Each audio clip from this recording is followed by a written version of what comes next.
In May of 2023, a 75-year-old scientist quit his job at Google.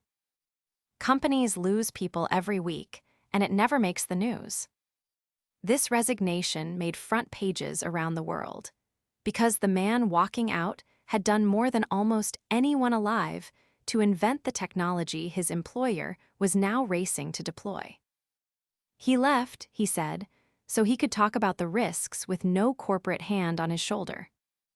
And the risk he wanted to talk about wasn't misinformation or job losses, though he worries about both.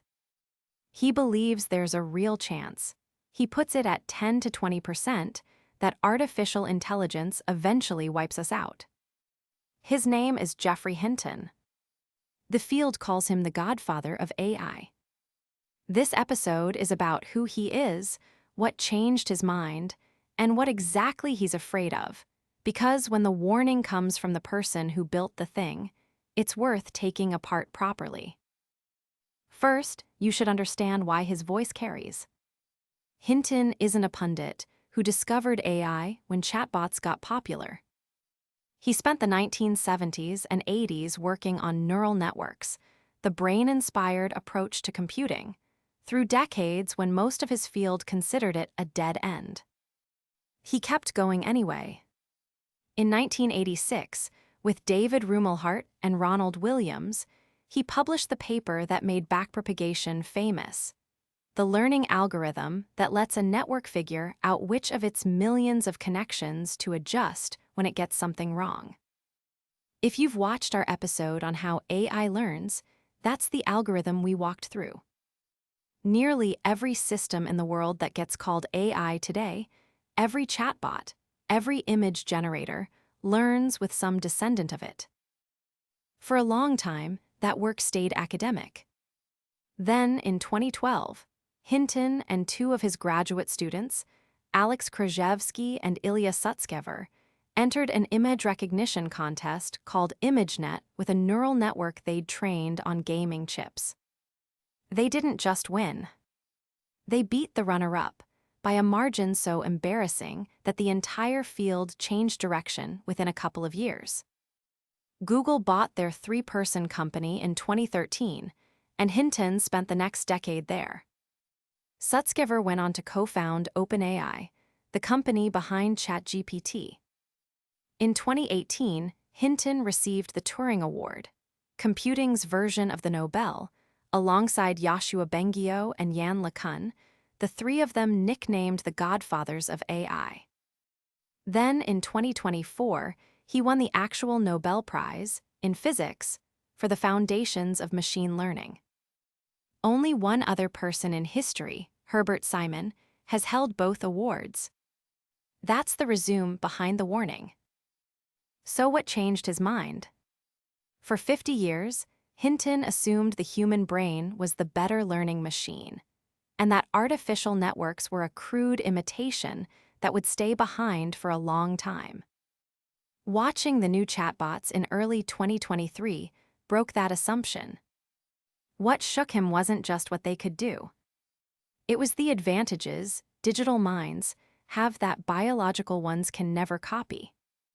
A brain's knowledge dies with its owner.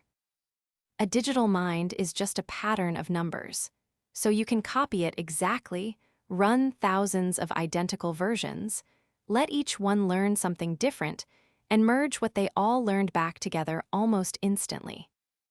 10,000 copies studying in parallel, sharing everything, and effectively immortal as long as the numbers are stored somewhere.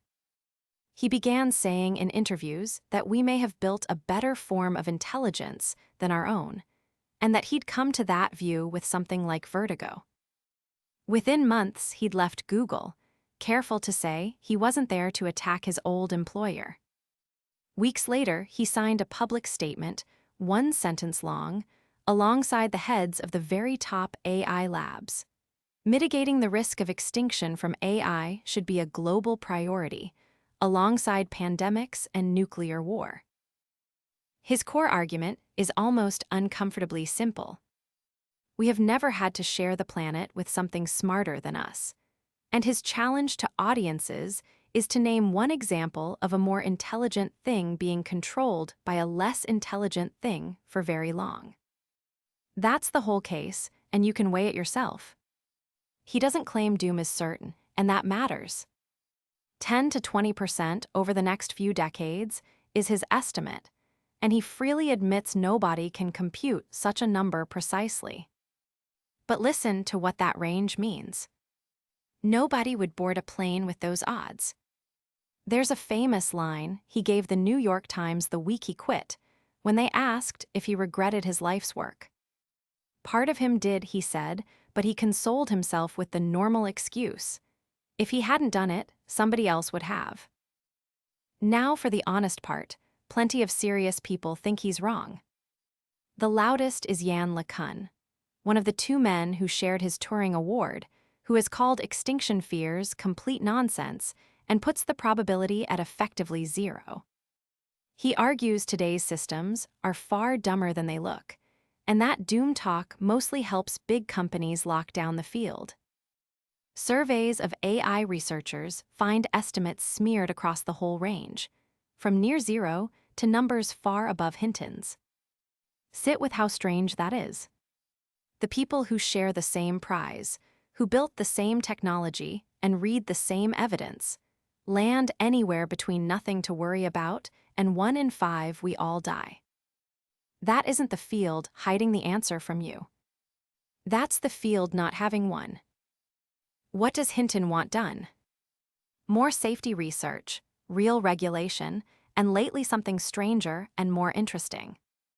Speaking at a conference in 2025, he argued the industry's plan of keeping AI submissive, a tool with an off switch, simply won't survive real superintelligence. They're going to be much smarter than us, he said. They'll find ways around our controls. The only working example he can find of a more intelligent being steered by a less intelligent one is a mother and her baby, so he argues we should build powerful AI with something like maternal instincts, systems that genuinely care what happens to us. He put it bluntly, if it's not going to parent me, it's going to replace me. Whether that's visionary or desperate is a fair debate. Notice, though, that the man who invented the training method thinks raising the machine well matters more than chaining it down. Here's where this leaves the rest of us.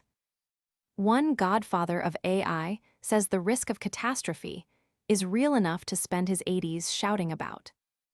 Another says it's nonsense. Both can't be right, and there's no referee. But pay attention to the shape of the situation. The scientist most decorated for building this technology walked away from a fortune to tell you he might have helped endanger you. You don't have to believe his number. You should probably ask, though, why the person who knows the engine best is the one pointing at the brakes.